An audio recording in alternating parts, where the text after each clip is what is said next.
ಸತ್ಯದರ್ಶನದ ಕಾರ್ಯಕ್ರಮ ನಡೆಸಿಕೊಳ್ಳಲು ಪ್ರಖ್ಯಾತ ಏಳ್ತಿಮಾರ್ ಕೃಷ್ಣಪ್ಪ ಶಾನುಭೋಗ ಯಾನೆ ದಾಮೋದರ ಶೆಣೈ ಅವರಿಗೆ ಈಗಿನ ಕಾಲದಲ್ಲಿಯೂ ತಂದೆ ತಾಯಿ ಕುಟುಂಬ ದೈವ ದೇವರನ್ನು ನಂಬಿ ಜೀವನದಲ್ಲಿ ಸೋತಿರುವವರಿಗೆ ನಮ್ಮ ಕಾರ್ಯಕ್ರಮದ ಮೂಲಕ ಮಾರ್ಗದರ್ಶನ ಮಾಡಬೇಕೆಂದು ಅವರನ್ನು ಕೇಳಿಕೊಂಡಾಗ ಅದರಂತೆ ಅವರು ಬಂದಿದ್ದಾರೆ. ಅವರಿಗೆ ಸ್ವಾಗತ. ಇದಕ್ಕಾಗಿ ಈ ಚಾನೆಲ್ ಅನ್ನು ನಿರ್ಮಾಣ ಮಾಡಲಾಗಿದೆ. ಈ ಕಾರ್ಯಕ್ರಮದ ಮೂಲಕ ಚಾನೆಲ್ ನೋಡುವ ಸರಳ ಸಜ್ಜನಿಕೆಯಲ್ಲಿ ಸಮಾಜದಲ್ಲಿ ಬದುಕುತ್ತಿರುವವರಿಗೆ ಈ ಕಾರ್ಯಕ್ರಮದಲ್ಲಿ ಒಳ್ಳೆಯ ಉತ್ತಮ ಜೀವನ ಸಫಲವಾಗಲು ಮಾರ್ಗದರ್ಶನ ನೀಡಲಾಗುವುದು. ಅವರ ನಂಬಿದ ಶಕ್ತಿಗಳಾದ ಹನುಮಂತ, ಮಹಾಕಾಳಿ ಹಾಗೂ ಕಲಿಯುಗದ ಪುರಾತನ ಕಾರಣಿಕ ದೈವ ಸತ್ಯದೇವತೆ ಕಲ್ಲುರ್ಟಿ ಪಾಷಾಣ ಮೂರ್ತಿಯನ್ನು ಎದುರಿಟ್ಟುಕೊಂಡು ಈ ಕಾರ್ಯಕ್ರಮವನ್ನು ನಡೆಸಿಕೊಡುತ್ತೇನೆ ಎಂದು ನಮ್ಮ ಮನವಿಯಂತೆ ಬಂದಿದ್ದಾರೆ.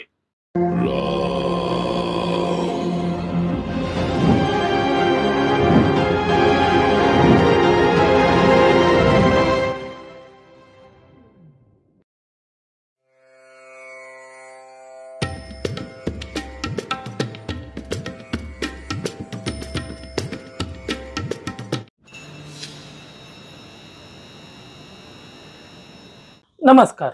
ಸತ್ಯದರ್ಶನ ಚಾನೆಲ್ಗೆ ಸ್ವಾಗತ. ನಮ್ಮ ಕಾರ್ಯಕ್ರಮಕ್ಕೆ ಆಗಮಿಸಿರುವ ಏಳ್ತಿಮಾರ್ ದಾಮೋದರ್ ಶೆಣೈ ಅವರಿಗೂ ನಮ್ಮ ಕಾರ್ಯಕ್ರಮಕ್ಕೆ ಸ್ವಾಗತ. ನಮಸ್ಕಾರ. ಈಗ ಕೆಲವರು ಆಮೆ ಉಂಗುರ ಅಥವಾ ಆನೆ ಬೀಲದ ಉಂಗಿರ ಅಥವಾ ಕರುಂಗಾಲಿ ಮಾಲೆ ಹಾಗೆ ಹಾಕಿದ್ರೆ ನಿಮ್ಗೆ ಆರೋಗ್ಯ ವೃದ್ಧಿ ಆಗ್ತದೆ, ಹಣ ಬರ್ತದೆ ಅಂತೆಲ್ಲ, ಅದೆಲ್ಲ ನಿಜವಾಗ್ಲೂ ಆಗ್ತದ?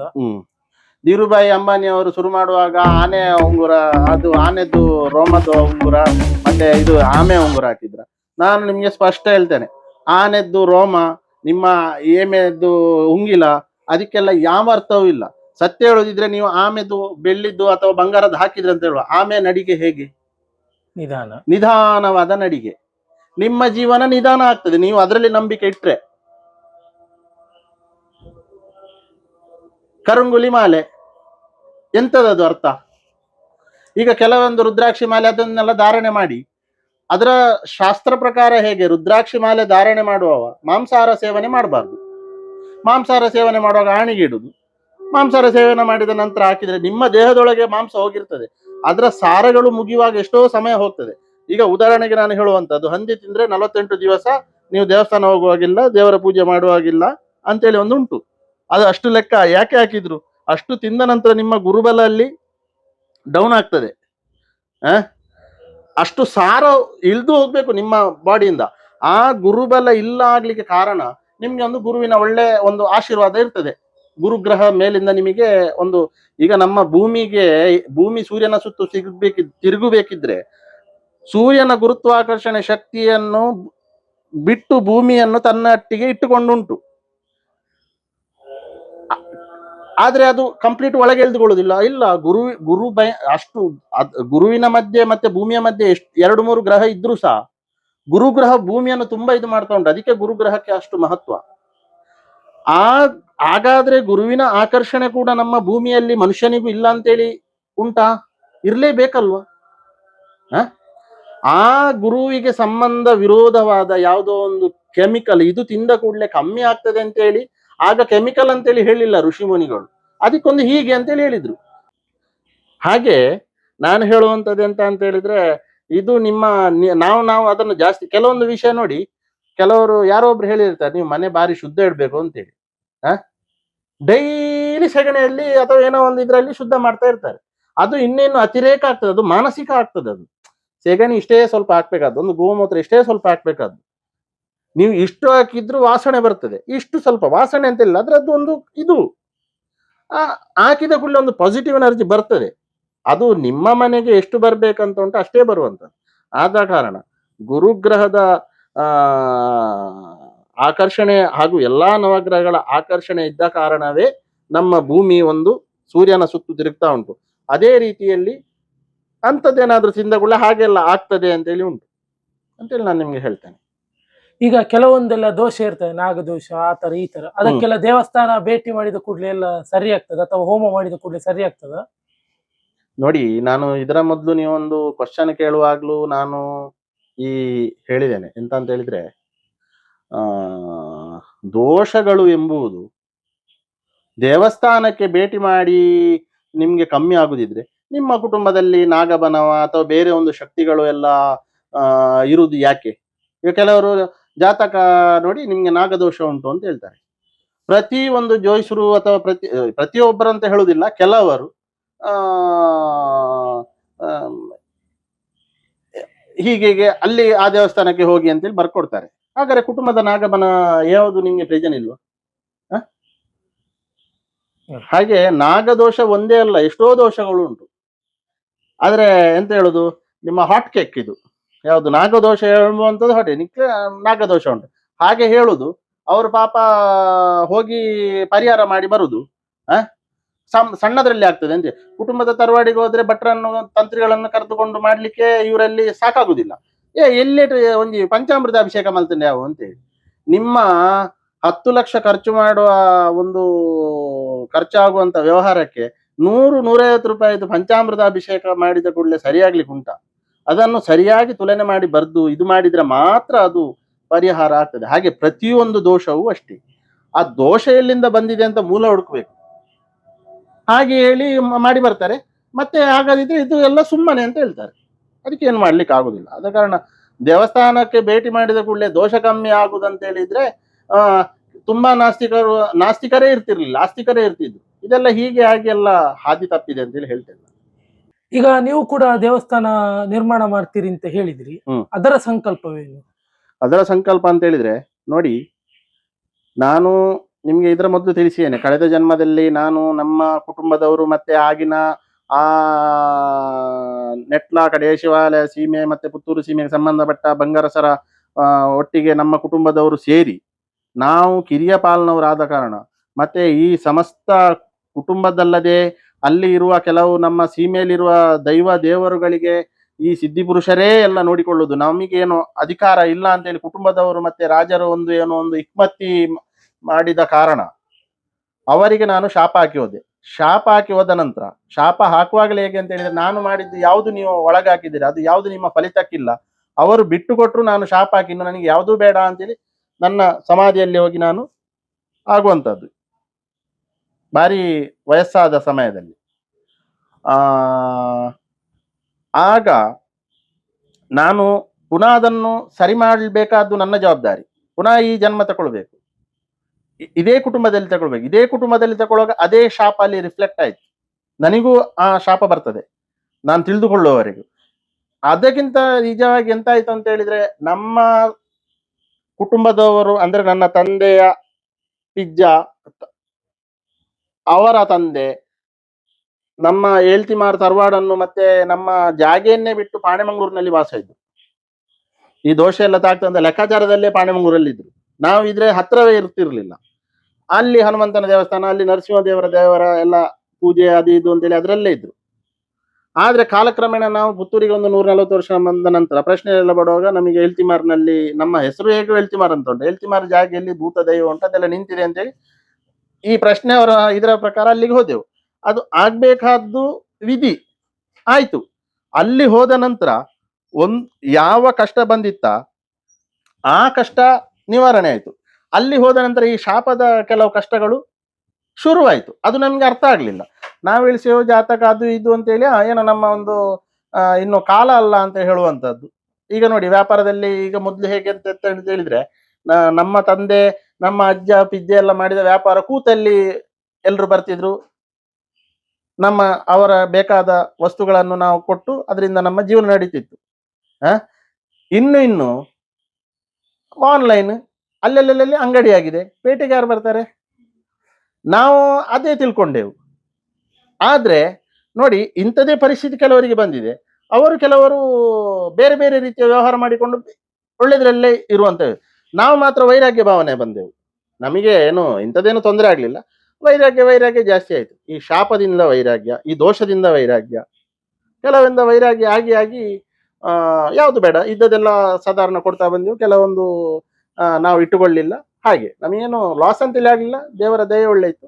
ಹಾಗೆ ನಾನು ಇದಕ್ಕೆ ಬಂದಾಗ ನನಗೆ ಅದು ಗೊತ್ತಾಯಿತು. ನಾನು ತರವಾಡ್ನ ಎಷ್ಟೋ ನನ್ನಲ್ಲಿದ್ದ ಬಂಗಾರ ಅದು ಇದು ನನ್ನ ತಂದೆ ದೊಡ್ಡಪ್ಪ ಅದನ್ನು ಆ ಕರ್ಲುಟ್ಟಿಗೆ ಮಾಡಿದಂಥದ್ದೆಲ್ಲ ನಾನು ಕುಟುಂಬದವರಿಗೆ ಕೊಟ್ಟು ಅವರೇ ಹೇಳಿದ್ರು, ನೀನು ಇರ್ಬೇಕು, ನೀನು ಇರುವಾಗ ನಾವು ಒಳ್ಳೇದಾಗಿದ್ದೇವೆ ಅಂತೇಳಿ. ಆದ್ರೆ ನಾನು ಅದನ್ನೆಲ್ಲ ಕೊಟ್ಟೆ. ನಾನು ಸಂಪೂರ್ಣ ತಂದೆಗೆ ಸ್ವಲ್ಪ ಹುಷಾರಿರ್ಲಿಲ್ಲ, ಹಾಗೆ ಮನೆಯ ಜವಾಬ್ದಾರಿಗೋಸ್ಕರ ಅದನ್ನು ಅಲ್ಲಿಗೆ ಬಿಟ್ಟೆ. ಅದರ ನಂತರ ಎಂತ ಅಂತ ಹೇಳಿದ್ರೆ ಅಲ್ಲಿ ಹೊಸ ರೀತಿಯ ಒಂದು ಏನೋ ಒಂದು ಕ್ರಮವಲ್ಲದ ಒಂದು ಬದಲಾವಣೆ ಮಾಡುವಾಗ ನಾನು ಅದಕ್ಕೆ ವಿರೋಧ ಮಾಡಿದಾಗ ಕೇಳಲಿಲ್ಲ, ಸರಿ ಅವರು ಮಾಡುದು ಇಲ್ಲ, ಬೇಕಾ ಬಿಟ್ಟಿ ಒಂದು ಏನೋ ಒಂದು ಮಾಡುವಾಗ ಅದನ್ನು ಬಿಟ್ಟು ಬಿಟ್ಟೆ. ಆಗಾಗ ನನಗೆ ಮನಸ್ಸಿಗೆ ಬರ್ತಾ ಇತ್ತು ಕರ್ಲುಟಿ ನನ್ನ ಒಟ್ಟಿಗೆ ಇದ್ದಾಳೆ ಅಂತೇಳಿ. ಹಾಗೇ ಆಯ್ತು. ಆ ನಿಮ್ಮ ಮತ್ತೆ ನನಗೆ ನನ್ನ ಜ್ಞಾನ ಸಿಕ್ಕಿತು. ನನಗೆ ಹನುಮಂತ ದೇವರ ಕರ್ಲುಟಿಯ ಅನುಗ್ರಹ ಮುಖ್ಯವಾಗಿ ಉಂಟು, ಅವರು ಕಾಯ್ತಾ ಇದ್ದಾರೆ, ನಿನಗೆ ಎಷ್ಟೋ ಕಷ್ಟ ದೋಷ ಉಂಟು ಅಂತ. ಹಾಗೆ ಕಷ್ಟ ದೋಷಗಳ ನಿವಾರಣೆ ಅದು ಇದು ಅಂತೇಳಿ ಯಾರಿಂದಲೂ ಹಾಗದ್ದು ನನಗೆ ನಾನು ಒಂದೊಂದೇ ಮಾಡಿ ನನಗೆ ಅದರ ಅನುಭವ ಬಂತು. ಅದು ಹೇಗೆ ಏನು ನನ್ನ ಸಮಾಧಿ ಬಳಿಯಲ್ಲಿ ಹೋಗಿ ಆ ಪೂರ್ವ ಜನ್ಮದ ನಾನು ಕಲ್ತ ವಿದ್ಯೆ ಜ್ಞಾನ ಎಲ್ಲ ಅಲ್ಲಿ ಹೋದ ಕೂಡಲೇ ನನಗೆ ಬರ್ಲಿಕ್ಕೆ ಶುರುವಾಯಿತು. ಹಾಗೆ ಮುಂದುವರೆದು ಬರುವಾಗ ನನ್ನ ಹನುಮಂತನ ದೇವಸ್ಥಾನ ನನ್ನ ಕೈಲಿಲ್ಲ, ಅಲ್ಲಿಗೆ ಹೋಗ್ತಾ ಇದ್ದೆ ನಾನು. ಮಧ್ಯದಲ್ಲಿ ಮತ್ತೆ ದೇವರು ಹೇಳಿದ್ರು, ಇನ್ನು ನೀನೇ ನಿರ್ಮಾಣ ಮಾಡಬೇಕು, ನಾವು ಅಲ್ಲಿ ಇನ್ನು ನಮ್ಮ ಶಕ್ತಿ ನಿನ್ನೊಟ್ಟಿಗೆ ಬರ್ತದೆ ಅಂತೇಳಿ. ಹಾಗೆ ನನ್ನ ಇನ್ನು ನಿರ್ಮಾಣ ಮಾಡಿ, ಈಗ ಕುಟುಂಬದವರು ದೂರ ಇದ್ದಾರೆ, ಅವರಿಗೆ ಯಾವುದು ಅರ್ಥ ಆಗುದಿಲ್ಲ. ನೋಡುವವರಿಗೆ, ಈಗ ನನ್ನ ಫ್ರೆಂಡ್ಸ್ಗಳಿಗೆ ಅಥವಾ ನನ್ನ ಕುಟುಂಬದವರಿಗೆ ನನ್ನ ಮೊದಲು ವ್ಯವಹಾರ ಮಾಡಿ ಕೆಲವರು ಹುಚ್ಚರು ಅಂತ ಹೇಳ್ಬೋದು. ಆಧ್ಯಾತ್ಮಿಕದಲ್ಲಿ ಹೋಗುವಾಗ ಅವ ಮಾಡುವ ರೀತಿ ನೋಡಿದ್ರೆ ಹುಚ್ಚ ಅಂತೇಳಿ ಹೇಳ್ತಾರೆ. ಅದು ಅವರ ಇದು ನಡೆ. ನನಗೆ ನನ್ನದು ಏನು ಅಂತ ಗೊತ್ತಾಗಿದೆ. ನಾನು ಆ ಧರ್ಮದಲ್ಲಿ ನನ್ನ ಆ ದೇವರು ಹೇಳಿದ ಇದರಲ್ಲಿ ಮುಂದುವರಿತೇನೆ. ಮತ್ತೆ ನನ್ನ ಕಳೆದ ಜನ್ಮದ ಶಕ್ತಿಯನ್ನು ನಾನು ನನ್ನೊಟ್ಟಿಗೆ ಬಂದ ಹನುಮಂತ, ಮಹಾಕಾಳಿ ಇತ್ಯಾದಿಗಳ ದೇವಸ್ಥಾನ ಎಲ್ಲ ನಿರ್ಮಾಣ ನಾನು ಮಾಡಬೇಕು. ಅದು ಮಾಡಿ ನನಗೆ ಪುನಃ ಈ ಕುಟುಂಬದಲ್ಲೇ ನೆಕ್ಸ್ಟ್ ಜನ್ಮದಲ್ಲಿ ಬರ್ಲಿಕ್ಕೆ ಉಂಟು. ಆಗ ಅದನ್ನು ನಾನು ಸಂಪೂರ್ಣ ಒಳ್ಳೇದಾಗಿ ಅನುಭವಿಸ್ತೇನೆ. ಈಗಲೂ ಅನುಭವಿಸಿ ಎಲ್ಲರೂ ನನಗೆ ಅವರು ಮಾಡಿದ ಇದು ಸರಿ ಇಲ್ಲ ಅಂತೇಳಿ ಅವರು ಬಂದು ಸರೆಂಡರ್ ಆಗ್ಲಿಕ್ಕೆ ಉಂಟು. ತುಂಬಾ ನನಗೆ ಅನ್ಯಾಯ ಮಾಡಿದವರು, ತಂದೆ ತಾಯಿಗೆ ಮಾಟ ಮಂತ್ರ ಇತ್ಯಾದಿ, ಕುಟುಂಬದವರು ಹೊರಗಿನವರು ಏನೆಲ್ಲ ಮಾಡಿದ್ದೆಲ್ಲ ಉಂಟು.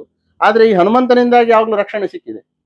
ನಾನು ಆದ ಕಾರಣ ಈಗಲೂ ದುಡ್ಡಿಗೆ ಯಾವುದೇ ಮಹತ್ವ ಕೊಡುವುದಿಲ್ಲ ಅಂತ ಹೇಳಿದ್ರೆ, ನಾಳೆ ನನಗೆ ಇರುವ ಈ ಶಕ್ತಿಯ ಸಿದ್ಧಿ, ಈ ಶಕ್ತಿಯ ಅನುಗ್ರಹ, ರಿಲಯನ್ಸ್ನ ಅಂಬಾನಿ ಆಗ್ಲಿ, ಹೀಗೆ ಉದಾಹರಣೆಗೆ ಹೇಳಿದ್ದು, ಅವರಲ್ಲಿ ಎಷ್ಟೇ ಕೋಟಿ ಇದ್ರು ನಾನು ಅದನ್ನು ಅವ್ರಿಗೆ ಕೊಡ್ಲಿಕ್ಕೆ ಆಗುದಿಲ್ಲ, ಅಥವಾ ಅವರು ಬೇರೆ ಅದನ್ನು ಕೂತ್ಕೊಂಡು ಜಪ ಮಾಡಿಕೊಂಡು ಸಿದ್ಧಿಸ್ಲಿಕ್ಕೆ ಸಾಧ್ಯ ಇಲ್ಲ.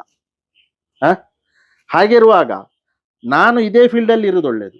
ದೇವರು ಅಂತೇಳಿ ಇದೇ ನನ್ನ ಅಂತಿಮ ಅಲ್ಲ. ಈ ದೇವಸ್ಥಾನ ನಿರ್ಮಾಣ ಆದ ನಂತರ ನಾನು ಒಂದು ವ್ಯಾಪಾರ ವೃತ್ತಿ ಮಾಡ್ಲಿಕ್ಕೆ ನನಗೆ ದೇವರ ಅನುಮತಿ ಉಂಟು. ಅದನ್ನು ಕೆಲವು ಈಗಲೂ ನಾನು ಬ್ಯಾಂಗ್ಳೂರು, ಮೈಸೂರು ಕೆಲವೆಲ್ಲ ನನ್ನ ಸಣ್ಣ ಸಣ್ಣ ವ್ಯವಹಾರ ಉಂಟು. ಸಣ್ಣ ಅಂತೇಳಿ ನನಗೆ ನನ್ನ ತಕ್ಕ ಮಟ್ಟಿಗೆ ನಾನು ವ್ಯವಹಾರ ಆಟೋಮೆಟಿಕ್ ಪ್ಲಾಂಟ್ನಾಗಿ ಇಟ್ಟುಕೊಂಡಿದ್ದೇನೆ. ಅದು ಬೇರೆ ಉಂಟು. ಏನು ನನಗೆ ಇದರಿಂದ ಏನು ಲಾಭ ತಗೊಳ್ತಾ ಇಲ್ಲ, ಏನು ಇದು ಮಾಡ್ತಾ ಇಲ್ಲ. ಇದರಲ್ಲಿ ಕೆಲವರೆಲ್ಲ ಕೊಟ್ಟದ್ದನ್ನು ಆ ಮಲ್ಲಿಗೆ ಅದು ಇದು ಬೇರೆ ಬೇರೆ ದೇವಸ್ಥಾನಕ್ಕೆ ಎಲ್ಲಿ ಹೂ ಕಮ್ಮಿ ಉಂಟು ಅದನ್ನು ನಾನು ಕೊಟ್ಟು ಅದು ಇದು ಮಾಡ್ತೇನೆ. ಯಾಕಂತ ಹೇಳಿದ್ರೆ ಅವರು ದೇವರನ್ನು ನಂಬಿ ಕೊಡುವಂಥದ್ದು, ಆದ ಕಾರಣ ಅದು ದೇವರಿಗೆ ಸಮರ್ಪಿತ. ಹಾಗೆ ನನ್ನ ಸಂಕಲ್ಪ ಎಂತ ಅಂತ ಹೇಳಿದ್ರೆ, ನನ್ನ ಹಾಗೆ ಕಷ್ಟಪಟ್ಟವರು ಮತ್ತೆ ನನಗೆ ಕಷ್ಟ ಕೊಟ್ಟವರು ಯಾರಿದ್ದಾರೆ ತಿಳಿಯದೆ, ಕಷ್ಟ ಕೊಟ್ಟದ್ದು ಗೊತ್ತಿದ್ರೆ ನಾನು ಆಗ್ಲೇ ಇದು ಮಾಡ್ತಿದ್ದೆ. ನಮ್ಮ ಕುಟುಂಬದ ಒಳಗೆ ಮಾಟ ಮಂತ್ರ ಮಾಡಿದ್ದು ನನಗೆ ನನ್ನ ತಾಯಿ ಒಂದ್ ದಿವಸ ನಾನು ಅದನ್ನು ಅವರನ್ನು ಏನಂತ ಹೇಳಿ ಮಾಡ್ತೇನೆ, ನಾನು ಇತ್ಯರ್ಥ ಮಾಡ್ತೇನೆ ಅಂತೇಳಿ ಹೋಗುವಾಗ ತಾಯಿ ಭಾಷೆ ತಕೊಂಡು, ಆ ತಾಯಿ ಒಂದು ಹೇಳಿದ್ರು, ಯಾರಿಗೂ ಏನ್ ಮಾಡಬಾರ್ದು, ಜವಾಬ್ದಾರಿ ಇನ್ನು ನಿನಗೆ ಅಂತೇಳಿ ಹೇಳಿದ ನಂತರ, ಆಗ ತಂದೆ ಇದ್ರು, ಆ ಮಾಟ ಮಂತ್ರದ ವಿಷಯ ಅಂತೇಳಿ ಬರ್ಲಿಲ್ಲ. ಚಿಕ್ಕಪ್ಪ ಆ ರೀತಿಯಲ್ಲಿ ಒಬ್ರು ಅದು ಮತ್ತೆ ಗೊತ್ತಾಯ್ತು ಅವರೆಲ್ಲ ಮಾಟ ಮಂತ್ರ ಮಾಡಿ ಹೀಗೆ ಆದ್ದು ಅಂತೇಳಿ. ಕೆಲವೊಂದು ಪರಿಸ್ಥಿತಿ ನಿರ್ಮಾಣ, ಸಡನ್ ಪ್ರತಿಕೂಲ ಪರಿಸ್ಥಿತಿ ನಿರ್ಮಾಣ ಆಗ್ತಿತ್ತು. ಮನಸ್ಸಲ್ಲಿ ಕಷ್ಟ ಅಂತೇಳಿ ನನಗೆ ಬಂದಾಗ ಹನುಮಂತನ ಸಹಾಯದಿಂದ ಅದೆಲ್ಲ ದೂರ ಆಗ್ತಿತ್ತು. ಹಾಗೆ ಅಂಥದ್ದು ಕುಟುಂಬದವರು ಒಂದು ಅಲ್ಲದೆ ಕುಟುಂಬಕ್ಕೆ ಸಂಬಂಧಪಟ್ಟವರು ಹಾಗೆಲ್ಲ ಮಾಡಿದ್ರು. ನನ್ನ ಮನಸ್ಸು ಜರ್ಜರಿತವಾಗಿದೆ. ನನಗದು ತಿಳಿದಾದ ಮೇಲೆ ಭಾರಿ ಜರ್ಜರಿತ ಆಯ್ತು. ಅದರ ನಂತರ 1 ತಿಂಗಳು ನಾನು ಭಾರಿ ಶಾಕ್ ಅಲ್ಲಿದ್ದೆ. ಯಾಕಂತ ಹೇಳಿದ್ರೆ ಚಿಕ್ಕಪ್ಪನ ಹೆಂಡತಿಗೆ ಕ್ಯಾನ್ಸರ್ ಆದಾಗ ಅವರು ಸಣ್ಣದಿರೋಗಿಂದಲೂ ಮಾತಾಡಿದವರಲ್ಲ, ಅವರ ಸಹಾಯಕ್ಕೆ ಹೋದವನಿಗೆ ಇವರು ಈ ರೀತಿಯಲ್ಲಿ ಮಾಡ್ತಾರೆ ಅಂತೇಳಿ ಗೊತ್ತಾಗಿ ಒಂದು ಬೇಜಾರು. ಕುಟುಂಬದವರು ಮಾವ ಕೇಸ್ ಹಾಕಿದಾಗ ಅವರಿಗೆ ಪಾಲು ಕೊಡ್ತೇನೆ ಅಂತ ಹೇಳಿದ್ರು, ಕೇಸ್ ಹಾಕಿದ್ದಾರೆ. ಅವರೊಟ್ಟಿಗೆ ಚಿಕ್ಕಪ್ಪನವರು ಸೇರಿದ್ದಾರೆ. ನೋಡಿ ಯಾವ ರೀತಿಯ ವ್ಯೂಹ ನೋಡಿ.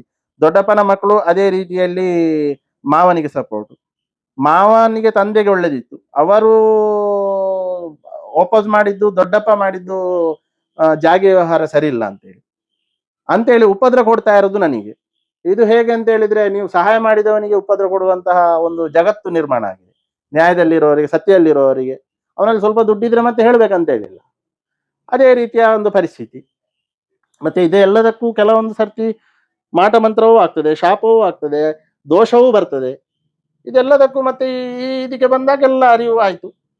ಈಗ ನನ್ನ ಕೋಪ ತಾಪ ಎಲ್ಲವೂ ಹನುಮಂತನಿಗೆ. ಯಾರು ಎಂತ ನನ್ನ ತಂದೆ ತಾಯಿ ನಮಗೆ ಏನು ಹಿಂದೆಂದ ಮಾಡಿದ್ದಾರ, ನಾನು ಕಲ್ಲನ್ನು ಕಲ್ಲಿಂದಲೇ ತೆಗಿಬೇಕಲ್ವ? ನಾಯಿ ಕಚ್ಚುತ್ತದೆ ಅಂತೇಳಿ ನಾಯಿಯನ್ನು ನಾವು ಕಚ್ಚಲಿಕ್ಕೆ ಆಗ್ತದ? ಆದ ಕಾರಣ ಹನುಮಂತ ದೇವರು ನನಗೆ ಹೇಳಿದ್ದಾರೆ, ಎಲ್ಲ ಕೋಪತಾಪ ನನಗೆ ಬಿಡು, ನಾನಿದ್ದೇನೆ, ನಾನು ಏನ್ ಮಾಡ್ಬೇಕು ಆ ಸಮಯದಲ್ಲಿ ಮಾಡ್ತೇನೆ. ಒಮ್ಮೆ ಅವರು ಆ ಅವರಿಗೆ ಬಂದ ಕಷ್ಟದಿಂದ ಇನ್ನು ಅವರು ಯಾವ ಮದ್ದು ಅದು ಇದರಲ್ಲಿ ಹೇಳಲಿಕ್ಕೆ ಸಾಧ್ಯ ಇಲ್ಲದ ರೀತಿಯಲ್ಲಿ ದೇವರು ಮಾಡ್ತಾ ಇದ್ದಾರೆ. ಅದೇ ಸಾಕು ನನಗೆ, ಬೇರೆಂತ ನಾನು ಅದನ್ನು ನೋಡುದು ಇಲ್ಲ, ನಾನು ನನ್ನಷ್ಟಕ್ಕೆ ಇದರಲ್ಲಿದ್ದೇನೆ. ಹಾಗೆ ಸಂಕಲ್ಪ ನಂದು ಮುಖ್ಯ. ಒಂದು ಕಳೆದ ಜನ್ಮದ ನನ್ನ ಒಂದು ಈ ಶಕ್ತಿಗಳಿಗೆಲ್ಲ ಇದು ಮಾಡಿ ನನ್ನ ಒಂದು ಕರ್ತವ್ಯನ ತಕೊಂಡು ಬಂದಿದ್ದೇನೆ. ಕಳೆದ ಜನ್ಮದಲ್ಲಿ ನೆಕ್ಸ್ಟ್ ಜನ್ಮದಲ್ಲಿ ಬಂದು ಇದನ್ನೆಲ್ಲ ಪುನಃ ಸರಿ ಮಾಡ್ತೇನೆ ಅಂತ ಹೇಳಿದೆ. ನಾನು ಬರುವಾಗ ಕುಟುಂಬದವರಿಗೆ ನನ್ನ ಶಾಪದಿಂದಾಗಿ ದೇವಸ್ಥಾನ ಎಲ್ಲ ಅವರ ಕೈಯಿಂದ ಹೋಗಿದೆ. ಅದನ್ನೆಲ್ಲ ಪುನಃ ನಾನೇ ನಿರ್ಮಾಣ ಮಾಡ್ಬೇಕು. ಆ ಶಕ್ತಿ ಇರುವಂತದ್ದು ಸಿದ್ಧಿ ಪುರುಷರಿಗೆ ಮಾತ್ರ ಅಂತೇಳಿ ನಾನು ಹೇಳ್ತೇನೆ. ಸಂಕಲ್ಪ ಬೇಕು. ರಾಜರು ದೇವಸ್ಥಾನವನ್ನೆಲ್ಲ ಅಭಿವೃದ್ಧಿ ಮಾಡ್ತೀರಿ ಅಂತ ಹೇಳಿದ್ರು, ನಿಮ್ಮ ಪ್ರಕಾರ ಯಾರು ಅತ್ಯುತ್ತಮ ರಾಜ? ರಾಜರು ಅಂತ ಹೇಳಿದ್ರೆ ಆಡಳಿತದಲ್ಲಿ ಹೇಳುದ ನೀವು ಯಾವ ರೀತಿಯಲ್ಲಿ? ಆಡಳಿತದಲ್ಲಿ ಅಂತೇಳಿ ಹೇಳುದಿದ್ರೆ ಎಲ್ಲರಿಗೂ ಸರಿಯಾಗಿ ಆಡಳಿತ ಮಾಡಿದ್ದು ನಮ್ಮ ಕರ್ನಾಟಕದ ಕೃಷ್ಣದೇವರಾಯ, ಮಹಾರಾಷ್ಟ್ರ ಮುಂಬೈ ಇದರಲ್ಲಿ ಶಿವಾಜಿ ಮಹಾರಾಜರು. ಇವರು ಧರ್ಮಕ್ಕೆ ನೀಡಿದಂತಹ ಒಂದು ಪ್ರೋತ್ಸಾಹ ಮತ್ತೆ ಧರ್ಮವನ್ನು ಕಾಪಾಡಿದ್ರಲ್ಲಿ ಇವರು ಅಚ್ಚುಮೆಚ್ಚು. ಯಾರಿಗೂ, ನನಗಂತೇಳಿ ಅಲ್ಲ, ನಾನೇನು ಇದಂತೇಳಿ ಅಲ್ಲ, ಆದ್ರೆ ಶಿವಾಜಿ ಮಹಾರಾಜರು ಸಂತ ಪರಂಪರೆಗೆ ಮಾಡಿದ ಒಂದು